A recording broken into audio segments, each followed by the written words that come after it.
Hello and welcome to Accelerate. I am Matt Stone. This is the podcast where we encourage and inspire CEOs, founders, and visionaries on their big leap journeys.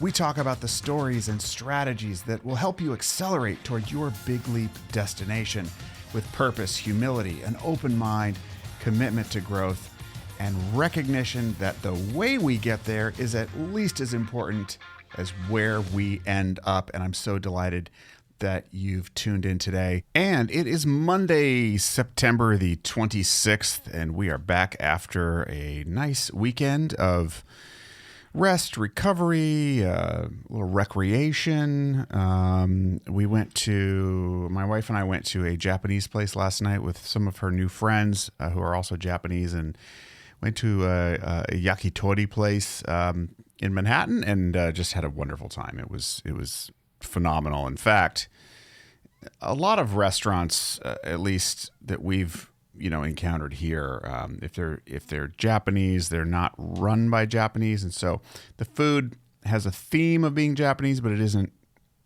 really Japanese as it goes with many other types of food when it's done in another country. This place was spot on. I mean, it was just. And it was amazing. We think about the power of like a scent to remind you of a different time and place. The food was so good that it was almost that powerful. It was like seeing the beautiful presentation, the perfect cooking of this food. That it was just it just transported me right back to Tokyo. And I could feel it in my heart. I could feel how much I missed many, many things about Tokyo. People first and foremost, but food is a close second probably. So, and food with people. I mean, there you go. There's the combination. But a wonderful time, and it also occurred to me that it doesn't take a lot of different activities to bring great joy. It's like. It's the one thing. I like to think about the one thing, the one behavior, the one goal, the one action. What's the one signature thing that you did today or that you're going to do today? What's the one thing that marks, and we don't remember a lot of things. So you only need one memorable thing, really, on a weekend to make it kind of, in my mind, significant. And that kind of tied in really great with today's topic, which is false hope syndrome. I ran across an article in Psychology Today written by Don Tomasolo, PhD. It was called Getting Real, Warning Signs of False Hope Syndrome. And it's a short piece, and I'll put the link in the title or in the description. But the main points of the article are, one, that false hope syndrome involves repeatedly believing in unrealistic expectations. Feeling you can do something even if it's unrealistic can feel optimistic and empowering. And third, overconfidence happens from feeling you have control, and the problems begin when you realize you don't.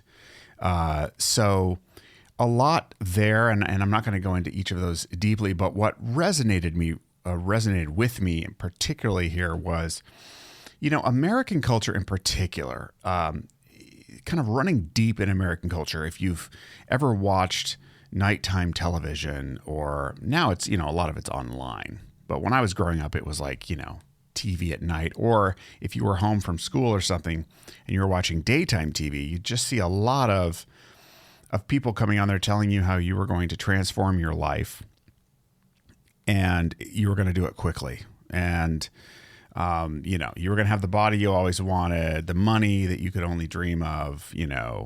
Now online, I see a lot of that around, building your own training company online, take your training and make millions of dollars. And there's a few people who have done well. And of course, most of them are selling how to do it, which is always suspect. I'm not saying they're all fraud, but it's really just taken a different form online. It's the same thing that was always going on. And one of the things that I think it feeds on is this sense of false hope syndrome. It feeds on that part of of our psychology that wants to believe it. And for me, it's part denial. Sometimes it's a coping mechanism. I've just, believe that something can happen because you want it to. But I thought this piece had a few good points. But to get to solutions, to land this plane so you got something to use today, which is what this is all about. The advice here, and it's simple and it's kind of obvious, but it's worth restating many, many times, that one of the ways to fight this instinct to be unrealistic about what you can accomplish is to really focus on micro goals. And what he says, and what the author here says is, realistic goals. Use micro goals to increase motivation and progress. Micro goals are a way to facilitate hope. They do this by helping you focus your attention on an achievable goal within a very short time frame and keep you engaged while making progress. Again, to use dieting as an example, because he talked about dieting earlier, drinking a liter of water in a half hour, taking 20 minutes to eat your salad, not scarfing it down in 5, and planning to take a 10-minute walk during lunch are all micro goals that keep you focused while allowing feelings of accomplishment along the way. And I just have to say, I find that to be very, very true, that, I can want to achieve, and this goes for, health and all kinds of other business goals as well, or visions. I mean, we're using the word goal here pretty loosely, so I'm not going to address that. But breaking it down into, really the daily look, the average person, the best they're ever going to do, unless they're doing something very unhealthy, let's just take weight loss, for example, or fat loss, is 2 pounds a week. I mean, that, it's pretty, unless it's water weight or whatever. I mean, so if you start thinking, I'm going to lose 20 pounds this month, I mean, maybe you could, but you might be doing it in a way where you're far more unhealthy at the end of that month. You've starved yourself essentially, right? So it's kind of like, okay, what am I going to do today? And that would be, I'm going to increase my water take. I'm going to keep my calorie count here. I'm going to have my macros, organized in a certain way. Eat high fiber, whatever it is, just that little bit of a goal. And I'd say in business, when I get the most overwhelmed is I start thinking about the big picture, longer term of what I want to achieve and where I'm at today, which is usually a negative bias. I mean, it's usually pretty. And then I go, look at that massive gap. And then it just kind of punctures the hope of ever getting anywhere. So you can go from being unrealistic in your vision or goals to, self-defeating or self-flagellating almost. And that going back and forth between those is exhausting. So one way to counter that, I think, is through micro goals. It's the one day at a time. It's the one thing today. What's the one thing today? It's on the weekend. What's my one thing this weekend that I'm going to do that's going to be joy-based? And the rest is gravy. And then you get to enjoy that thing instead of, kind of scooting over it, kind of dismissing that one thing because you're still stuck in an unrealistic, bigger expectation that frankly was probably going to take a lot more time. And that's the last thing I'll say is, for me, and I don't know about you, most of the unrealism that comes into my life is somehow related to time, how long something's going to take. If I'm willing to do the work, if you're willing to do the work over time, you can do a whole lot of stuff that's pretty big. But it's that day to day. And it just takes a lot longer.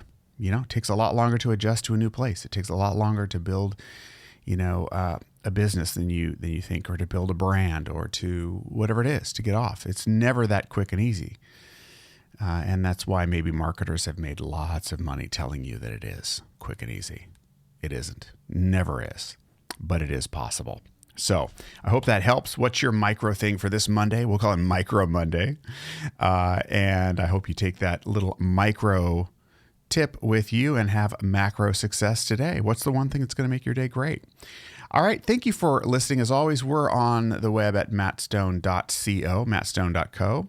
Twitter at MattStoneCO and Instagram at MattStoneCO.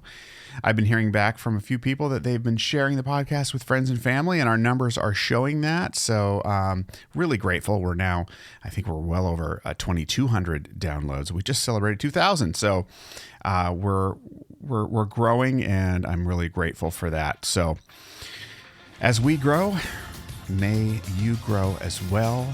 We'll catch you tomorrow. And until then, bye-bye for now.